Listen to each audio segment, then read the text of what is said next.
Now I gotta get my,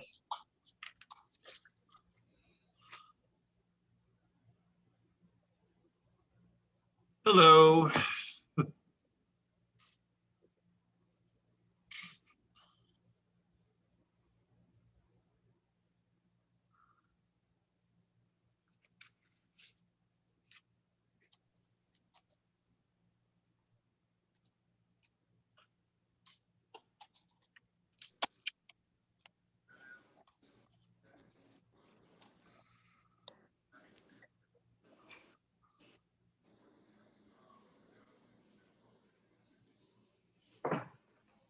Can I see you?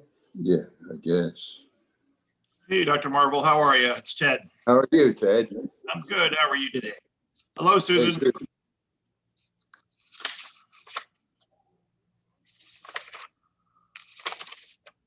No. See a picture, we can't hear you. You're still muted.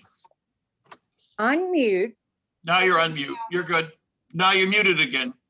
Okay, now I'm good. Yep, you're good. Okay. Yep. Good. Hey, can you do anything about this weather? We had sun for about 2 minutes this morning. I think that- know. I think the solution is to go to Florida. I think half of Lewis has gone to Florida, particularly Naples. I hear more But people. Barbara, when are going. you going? Us in When are you going? March, the 12th to the 18th, I think it is. That's the same day I leave for Oh, is Florida. it? Yeah, Mhm. My sister and my niece and I are going to Pompano. Jay's gonna go with us. He'll Oh, drive. is he? Yeah, Oh, because we're taking Ember with us. and guess what? I got the minutes today. Oh, I got him yesterday. That was the first time I've ever gotten them. Well, good. Great. Hello, Mert. Hello, How are you? I'm good. Good. I turned into a traffic controller too. I A can traffic controller? Now what are you What are you doing? Well, I helped with the Upworth event on Saturday. Oh, So okay. I know how to push a wheelchair in the rain and direct cars at the same time. So my learning curve is increasing. And you probably were chewing gum or something too. I was talking too much. Oh, talking, okay. That would be such a new thing for you. I know.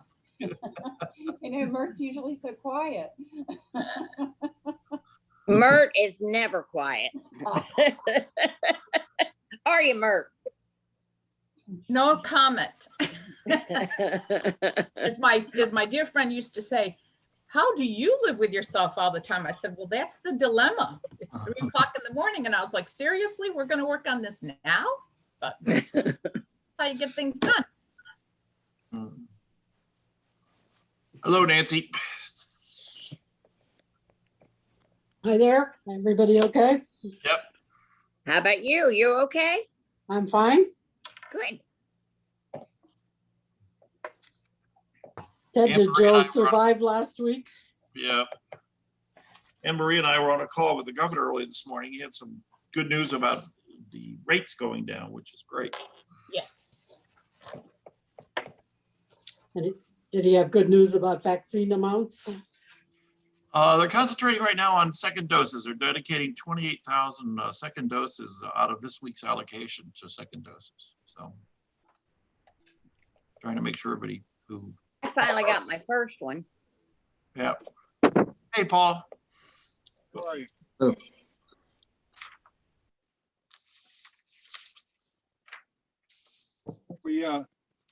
Ted, are we waiting for anybody else or am I the last guy to show up? I think we're waiting for Dr. Tam would be the only other person. Okay, good. I don't feel bad for being late then. No, can I ask you a question, Dr. Cowan?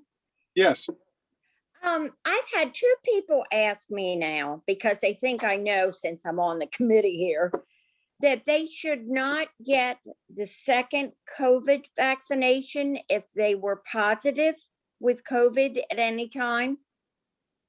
oh, that's not accurate. I didn't think it was either, but I didn't want to answer that without. Okay, So the recommendation for either shot is that you don't receive it if you have active symptoms. So fever, cough, Right. whether it be COVID or not.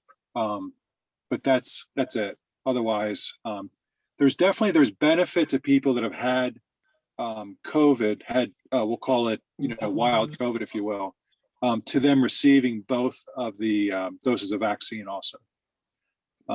So they definitely should do it. Okay, thank you.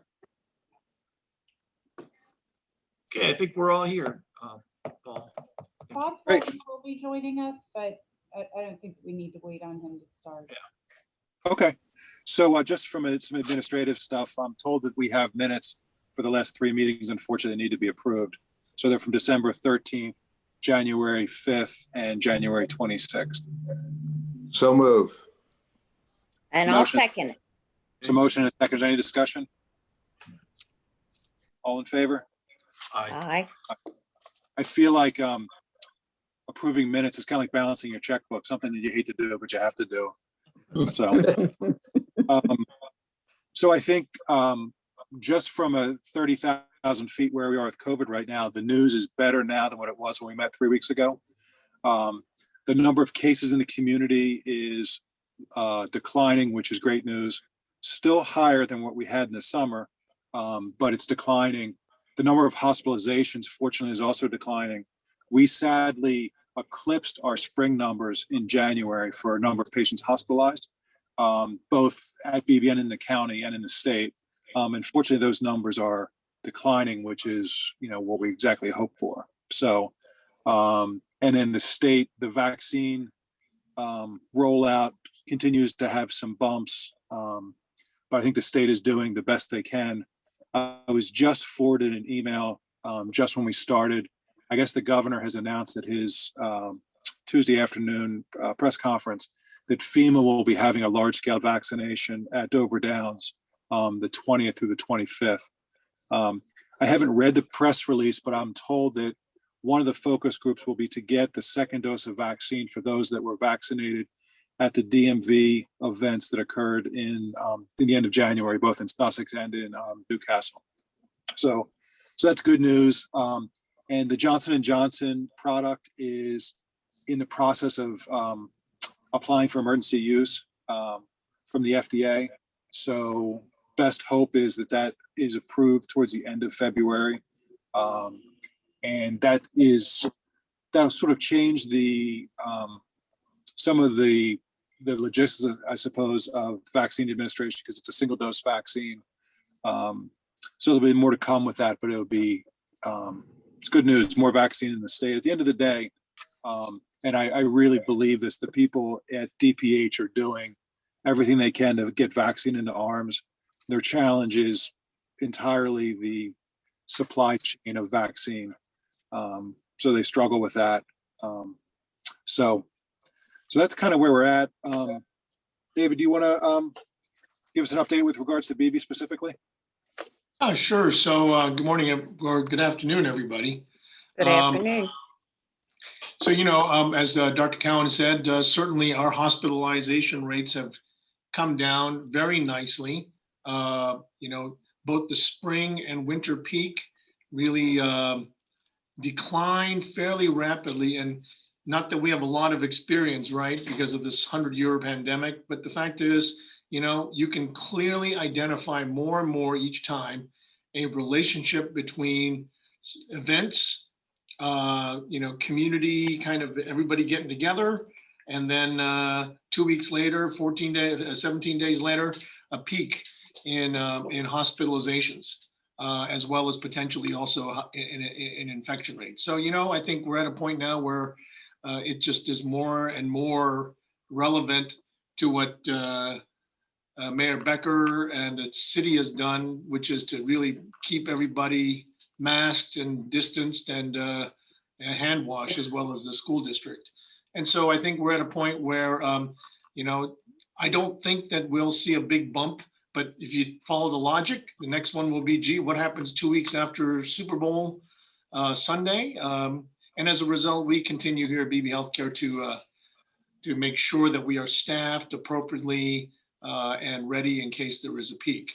At the same time, though, everybody here at BB Healthcare who has wanted the vaccine has now gotten their second dose.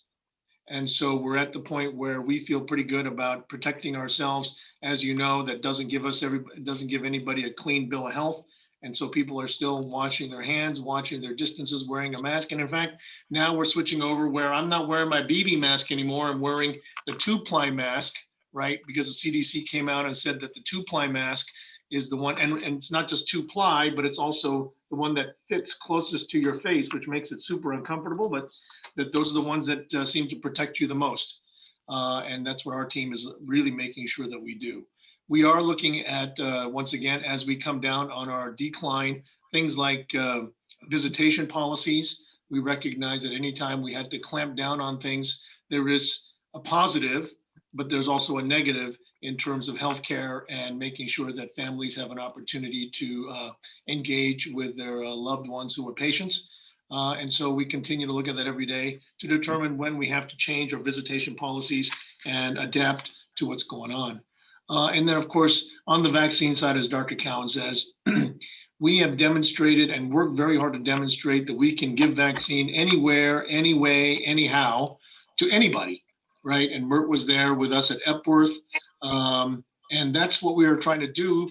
And I understand that, you know, there may be people in the community that says, well, that's great that you did it at Epworth or you did it at First State Community, Action Agency, but what about us? And I recognize that. And I hope you all will know that part of our mission here at BB is to take care of everybody. And the more we can show that we are able to provide equity in the delivery of the vaccine, the better our chances are of getting more vaccine. Whether you want to call it political or really more at the end of the day, the ability to ensure equity in terms of the distribution of the vaccine is going to be, I think, a critical path forward for us here in Sussex County to get more vaccine when that dam bursts and more vaccine comes out. So on that note, I just want to take 1 minute, if I may, Mr. Chairman, and thank Mert, who was there with us on Saturday with us at Epworth. And then, of course, Dr. Cowan and his team of people at Sussex County EMS who have been with us at the very beginning on all this, because I think we've demonstrated to the government that we can do this. And so we continue to vaccinate at 4 sites in Sussex County right now. And as you know, BB Healthcare's list is not just for BB Healthcare.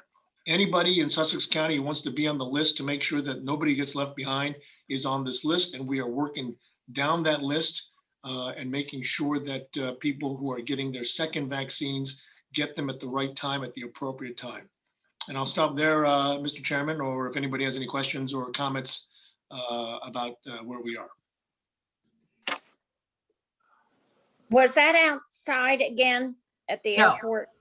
In, It was in? at Epworth, it was inside. We went up to Dover for our second shot through the fire commission. And those people at Curative did a very nice job of running things up there. The only thing was they made me wait 30 minutes because I told them I took blood thinners. Everybody else got out after 15 minutes. I had to wait 30 minutes too. I think it's because we're old. How are we doing as far as our vaccination of the Blacks and Latinos? Because a lot of places are lagging pretty well behind in that regard. That's sort of what David was alluding to. David, I guess, do you want to give some details to that? So Dr. Marvel, the answer to your question is it's still lagging behind. As you know, there are different reasons for it, and it's not necessarily because they're not offered the vaccine. But, speaking as somebody who just coming from another culture myself, it has to do with trust of the healthcare system. It has to do with education and communication. And so the 2 events that we've partnered with respect to Epworth and also First State Community Action Agency, these are not BB events. These are events from, in this case, Epworth and the many churches, as well as the Nanaco tribe, where they have actually communicated and educated their people, their constituents. And then after they have said, yes, we want a vaccine, we feel comfortable, they actually got a voucher so that when they came to the site, it was with a clear intent that they were going to get a vaccine. And as a result, each event, we gave out almost 95 to 96% of the vaccines. People came, and the only reason why they didn't is because it was raining and there may have been some traffic issues and things like that. So I think, those are the things that we need to do. But at the end of the day, the percentages of people who are of people of color, African American, Hispanic, Haitian Creole, Nanaco tribe, even the small number of Asian Americans here and I'm one of them now in the state of Delaware, the numbers are still behind in terms of just percentages. Mr. Mayor, is it possible to recruit some of the people from like the African American History Commission to be spokesman? I'm thinking of the coach. I'm thinking of the 3 reverends that are on the commission, of Trina. They're all very effective spokespeople. And could they be working with the state or with Dr. Tam and Bibi to reach out to those communities in their own private capacity where they have, they're really recognized as leaders by their community? Right. Nancy, we have already put Trina in contact with BB's staff, and they've been working together for about 3 or 4 weeks now on getting the information out in the African American churches. And I know the event over at First Aid Community Action was very successful. I talked to Bernice Edwards. She was very pleased, but that's not saying we couldn't do more. But I think the coach might be particularly effective. Yeah, right. He's on the Yes, school board. Coach Colick is, he and his wife are on board, and they are, she's a BB respiratory therapist herself, and so she's, engaged. So The combination of his school board and his other activities might be very helpful. yeah, but there still is a lot of confusion and some resistance. So I think the good news is that our experience at the hospitals, we had employees that were somewhat reluctant to receive the vaccine. And once they saw their coworkers getting it, it became easier for them. And so I suspect that with all of these communities that have some challenge, some concerns, it will get better over time as they see more and more people that they know that there's not really been an issue. I think that's been the case with the law enforcement group as well. Some of them were somewhat resistive initially, and they have since observed their colleagues and been much more receptive. And I know that for several municipalities in Sussex County where there was quite a bit of resistance, less than 50% were participating, and now they've gone back and that's risen. That rate has risen a lot. So that's great. Mark? Yes. My comment relative to what I was on a debriefing meeting about Saturday this morning, and what so many people, I almost had them singing. I told them we need the praise and worship team there, but there was a lot of comfort that they were in a church receiving their vaccine, and especially our African Americans, because I had to sit and help many of them fill out their paperwork, but they spoke and said, this is really cool. We're doing it in church. It must be the right thing to do. So we've identified that as a primary place. First State, they know Miss Bernice. So it's like she was saying, the connections, Nancy, are critical and vital.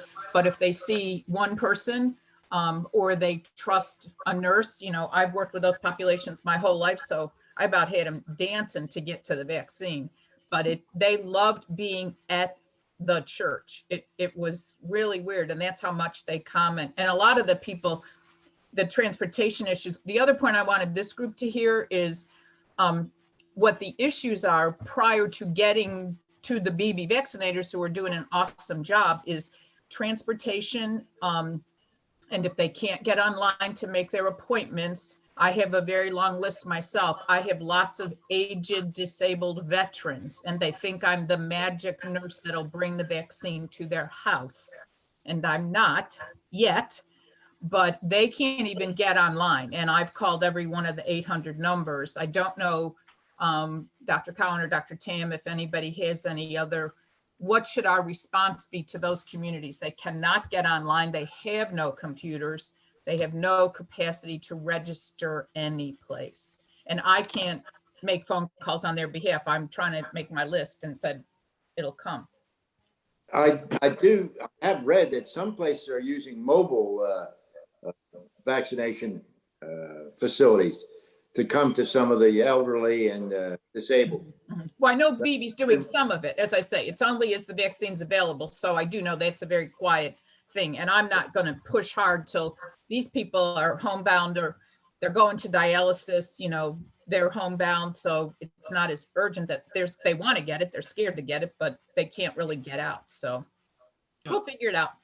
Bert, I do know that the VA clinic over in Georgetown has been giving vaccinations, and For veterans, they have to be registered within the VA system. is that And what it that is? means Okay. they've qualified for some medical need benefit. So the hundreds of thousands of I just was on with the Commission of Veterans Affairs earlier today too. And it's all the veterans that are healthy and they don't qualify at all through the VA. So they have to go through community. Okay. But now they're 85 or whatever, you know, so Right. they're not healthy. I mean, they don't have a medical disability because of their service. So they don't qualify. So Mert, you've made the exact argument that the independent pharmacists in the state are using to get vaccine. You know, almost all these people that you describe find a way to get their medications every month. So that's a place that they guarantee they're going to be. You know, quite frankly, my mother who lives in Smyrna is waiting for her pharmacist to have it. And she doesn't want any parts of the state. And I don't understand why. And you can imagine how I've talked to her about it, but she has her pharmacist that she trusts more than anything else. And she's waiting for them to get it. So the problem is that, like, you know, who knows how many more weeks it's going to be until the independent pharmacies have it. You know, the CVS and the Walgreens have had some vaccine, but they have gotten through a different channel, through a national contract. Right. So, yeah, it's a challenge. There's no doubt about it. Some local doctors' offices have also had access to the vaccine as well. I'm not sure how, are they getting it through a separate contract as well? Yes. No. No, I'm sorry, David, go ahead. No, they're getting it through the state of Delaware. That Delaware, a long time ago, well, not long ago, like what, a couple months ago, seems like forever. Yeah. And asked which physician's offices wanted to also give out vaccine. They had to go through a process where they were able to demonstrate their ability to connect to the state's electronic system for vaccination monitoring, which is called Delvax, all that stuff. And then they were able to do that. Some doctors' offices chose to participate in that and some did not. Thank you. Guys, I'm Jenny Nauman. I am representing Bob Fulton. I'm the assistant superintendent here at Cape Henlopen. And Mr. Fulton's on a conference. He's the vice president for the superintendents this year. So he's on a governor's board conference today. So I'm stepping in. And I just want to say how exactly what Dr. Tam and Dr. Cowan's saying is happening in the community and at BB is translating to the school system. We certainly saw a peak of positive cases right after break. But it has, knock on wood, been a lot slower since then with the amount of positive cases. Our teachers and our students and our families are doing such a good job. They're staying home when they're sick.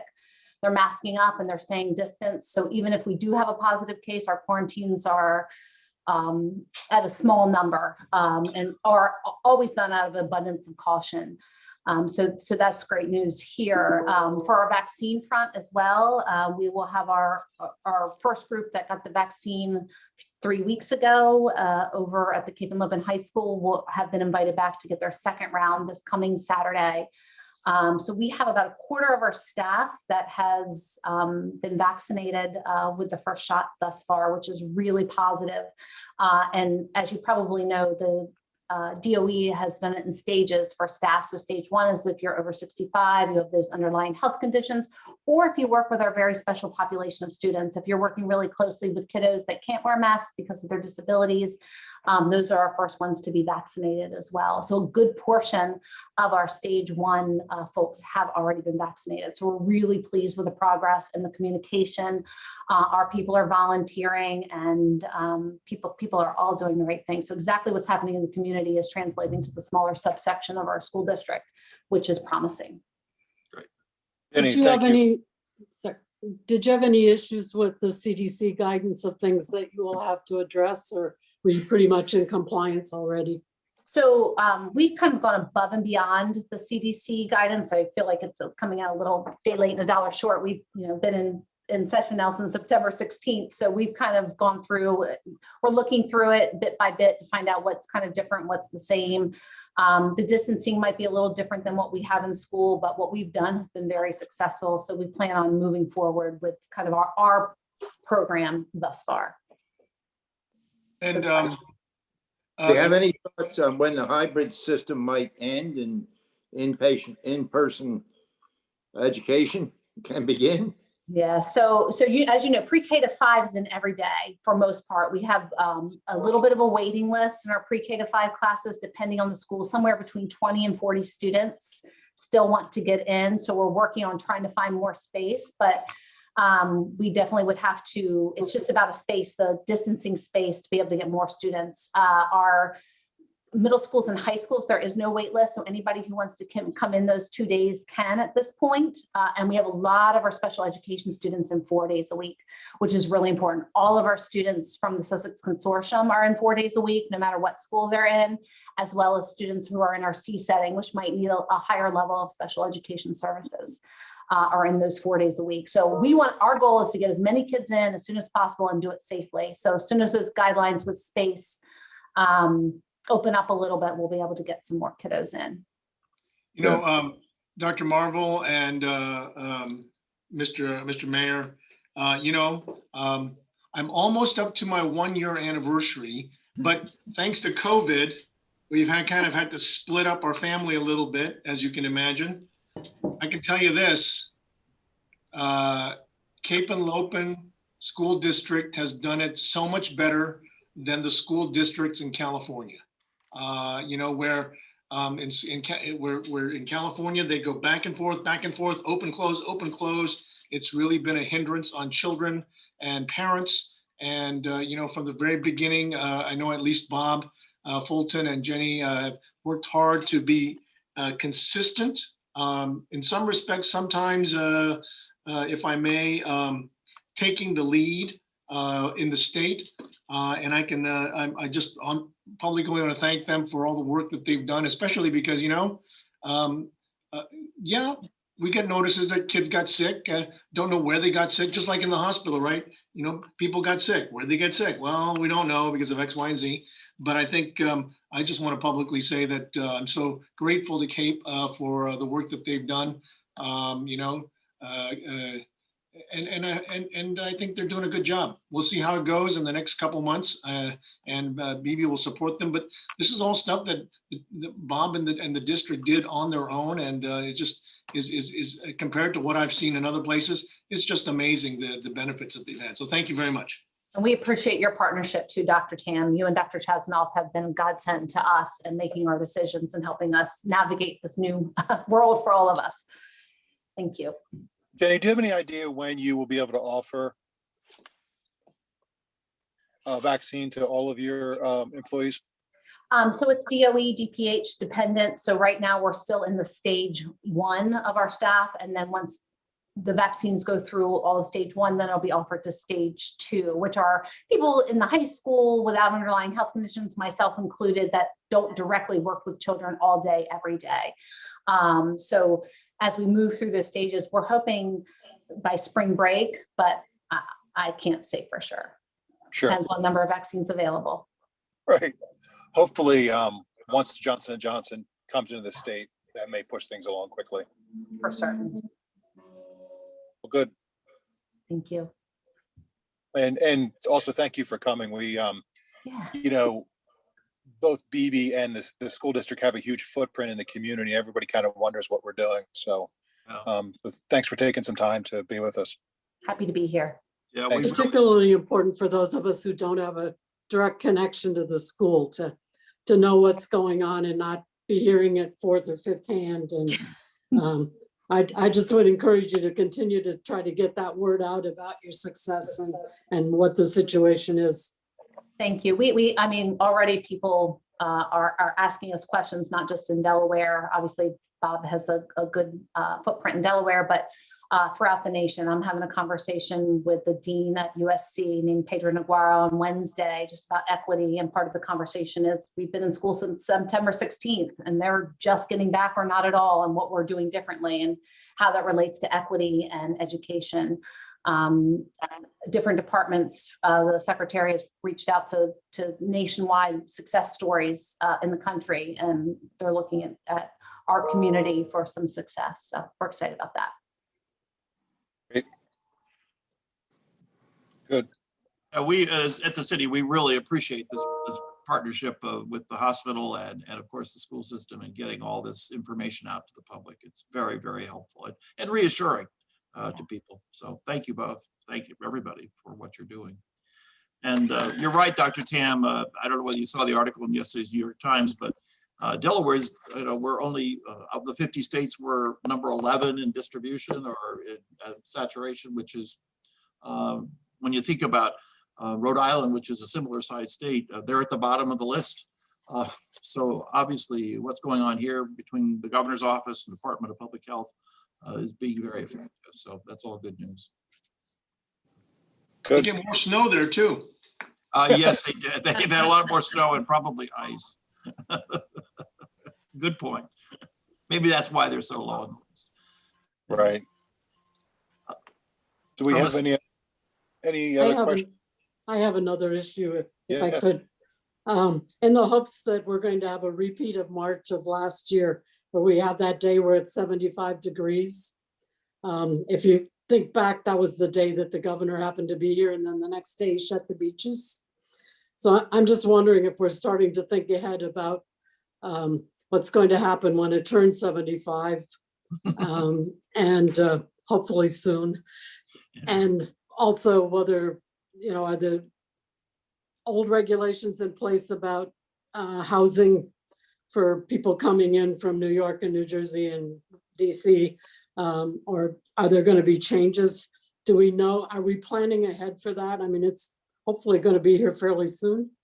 Yeah, Anne Marie and I had we were on a call with the governor this morning. He was suggesting that it was a little early to commit to anything. And at the city council meeting last week, we took action to avoid or to not issue any permits until after the 15th of April for events.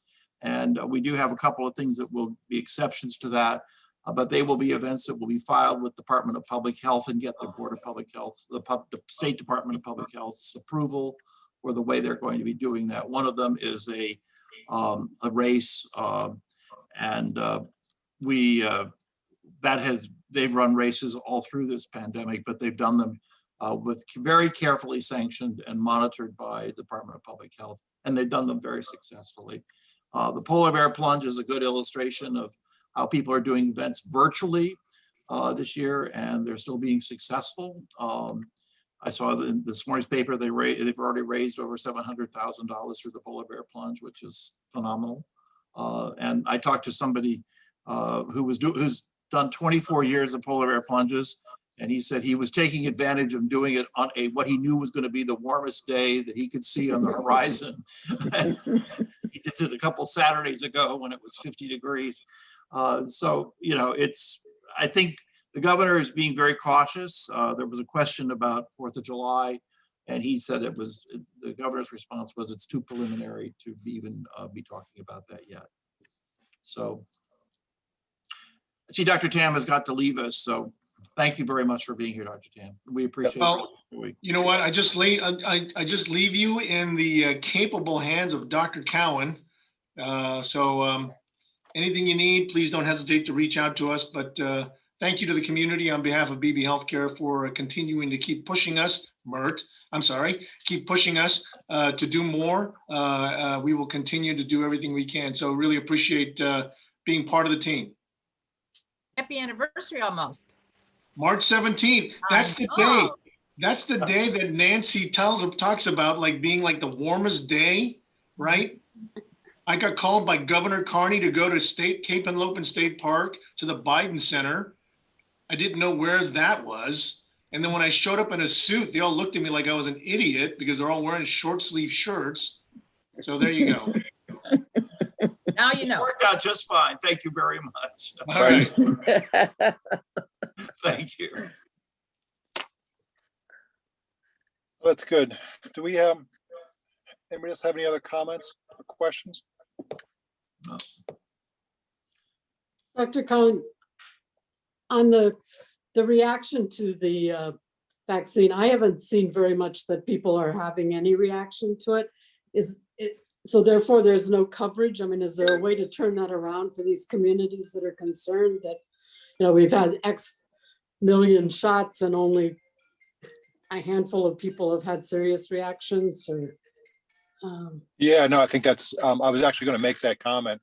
You know, I think that nationwide, I think we have administered in the neighborhood of 33 million shots now, I think. But the reactions have been exactly what we expected.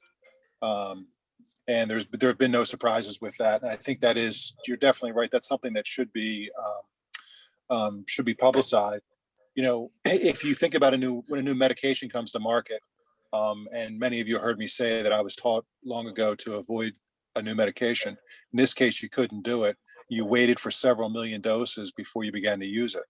I'm sure Dr. Marvel can tell you a bunch of drugs that wound up not being as great once they got several million doses. We have many million doses now, and there have been no surprises, which is great. Interestingly enough, the only coverage you get are some negative coverage. You'll find people that have developed something that's unusual, but when you dig into it, the incidence of that disease is typically more prevalent in the community than it is in the vaccinated group. So the good news is it's been safe as advertised with a lot of doses given now. So that's a good point, though. Very good point. Okay. All right. In that case, then I think we need to look for another date. We're looking 3 weeks out like we did before. 3 weeks. Looks like we're looking at maybe Tuesday the 9th. Does that work for everybody? That's fine with me. We had some issue with the governor with Cheryl. Oh, no. Anne Marie, what was Cheryl Hoppel's conflict? That wasn't the governor's. Some sort Thing of of- training, but the governor's press conference is typically at like 1:30 or 1:45. Okay. If we're going to do it on the 9th, it would be better for me if we could do it at 3. But I think we need to check with Lynn about Dr. Tam's schedule too. Right. So I think 3:00 was when Cheryl has her emergency management. Yeah, she does have a meeting at 3. Do we want to try the Wednesday? Wednesday works fine. What date would that be? The The 10th? 10th, yeah. Yes. I need to do it after 2:00 or after 1:30, but anytime after 1:30 is okay. Should we do it 2:00 on the 10th? Works for me. Good. And if you check with Dr. Tam and that doesn't suit him, then you could change the time probably for the rest of us. I'll email Right. in now.